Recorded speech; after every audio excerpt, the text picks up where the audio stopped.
El primer momento del que hablábamos ayer es el momento del delito, el momento en el que se comete un delito. Vamos a tener distintos momentos. Se comete un delito y se sabe 10 años después. Desaparece una persona y 10 años después nos damos cuenta que la mató un adolescente. Ese es un hecho real. Tenemos el delito, sabemos quién lo cometió, pero todavía no se sabe por parte de las autoridades policiales o ministeriales. Tenemos el delito eh, cometido en fragancia y detenido en fragancia. Tenemos el delito en fragancia, la persecución sin la detención del adolescente, con lo cual nos lleva luego a determinar si la persona a la que se cita o se detiene posteriormente con orden del juez es la misma que corrió después del delito. Es un tema de identificación. Todo esto tenemos que corroborarlo jurídicamente y probatoriamente. Tenemos los delitos por querella que exigen de la querella de la persona ofendida y tenemos lógicamente los delitos en los que se requiere una denuncia para conocer. La vida nos enfrenta a efectos, ¿no? Efectos. Un coche roto, un vidrio roto, una casa rota, un banco robado, una señora que nos enfrenta a un montón de efectos y lógicamente la policía de esos efectos tiene que irse para atrás, eso se llama investigar, para llegar a la causa de los efectos. Cuando llegamos a la causa del efecto, lógicamente llegamos posiblemente al autor del hecho que produce el efecto dañoso del delito. Y entonces hay una ciencia de la investigación para llegar en cada una de las causas al efecto, ¿no?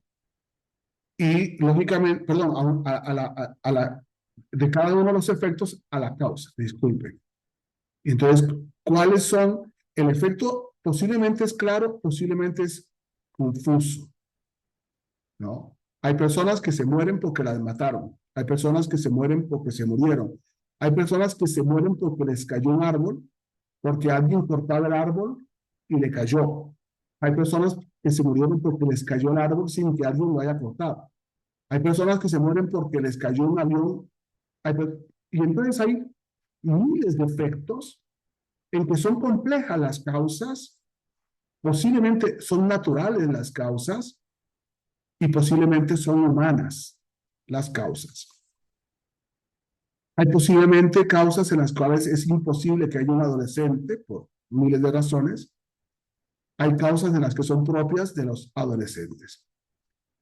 Y por eso usamos, conforme nos lo permite el artículo 131, fracción cuarta del Código Nacional, la palabra noticia crímenes, ¿no? La noticia crímenes, que es un concepto más latino, que no está en el código, pero que sí está la realidad del efecto del delito, la noticia criminis, que nos permite ver un cuerpo muerto y parar, porque ese cuerpo muerto puede haber sido muerto por una persona. Tenemos, en segundo lugar, conforme al artículo 121 y 122 del Código Nacional, la denuncia. La señora, el señor, el niño, la niña, que llegan a la policía o al Ministerio Público a poner la denuncia. El niño tal me golpeó, el niño tal me mató, etcétera. Pero posiblemente sea más complejo diciendo alguien disparó contra mi hijo y entonces no tenemos un adolescente y tenemos entonces por tanto un alguien, no olviden ustedes que estamos en México y que tenemos no sé cuántos años en que el caso Ayotzinapa, de estos 43 chicos que han desaparecido en Iguala, que no aparece quién fue el autor y cómo desaparecieron y quién los hizo desaparecer.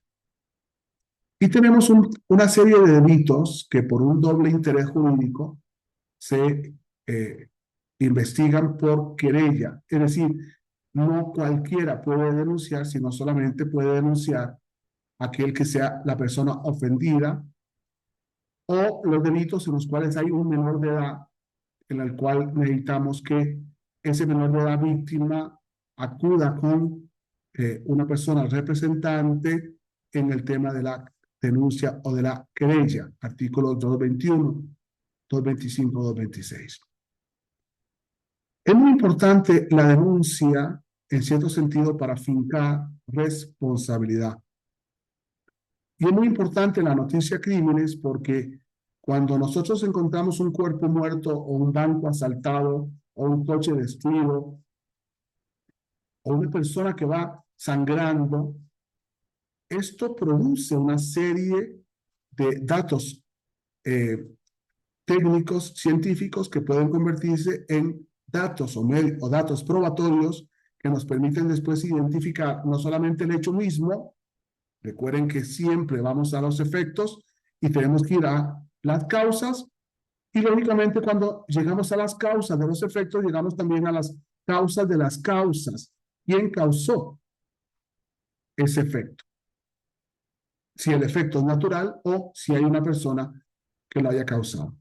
Y por eso es muy importante que la noticia crímenes o de la noticia crímenes casi siempre surge una investigación policial con un informe policial. Un informe policial que no es el IPH, una confusión a la que han llegado los jueces mexicanos impresionantemente, porque no han ido a la norma en la que se produce el IPH. El IPH es una investigación, es un informe policial que hace la policía administrativa a su superior jerárquico. Por el contrario, junto con el IPH y otros informes de bomberos, de policías, de peritos, todos los informes llegan a la policía de investigación que hace un informe policial al fiscal. Artículo 132, fracción 14, en donde ya por fin tenemos un informe que el Ministerio Público utiliza para poder tomar una decisión jurídico-procesal, jurídico-investigativa de los hechos delictivos. Es muy importante también que nos damos cuenta de que cada delito tiene una causa-efecto distinta y que posiblemente hay delitos complejos. Por ejemplo, el que comete un niño que va manejando un coche con su novia a la par, en donde la única testigo es su novia, pero es su novia, distinta a cuando el hijo maneja y su madre es la única testigo. Cuando papá está cometiendo el delito y los hijos son testigos de ese delito. Cuando el papá ha permitido que su hijo menor de edad maneje el vehículo y en el hecho delictivo muere la madre siendo el testigo del papá. Todas esas variables son muy importantes en este primer momento del hecho, descubrir un hecho delictivo, conforme lo establece 141 y 315 del Código Nacional. En este caso concreto también es muy importante que tengamos la diferencia entre el hecho que se comete, la noticia crímenes y la detención en fragancia. En concreto, con respecto a la detención en fragancia, a la que nos referiremos mañana, es muy importante considerar qué es la fragancia, por qué existe la fragancia, por qué está legitimada, es la palabra más importante. ¿Por qué está legitimada la fragancia en México? Para que se pueda detener a un adolescente sin una denuncia previa. Interesante la idea, no la pierdan, por favor, no perdamos de vista algunas ideas que tenemos que considerar. Y lógicamente, como pasa en un aula, cuando podamos discutir, ojalá podamos discutirlo todo, porque tenemos que aprender de todo. Muchas gracias.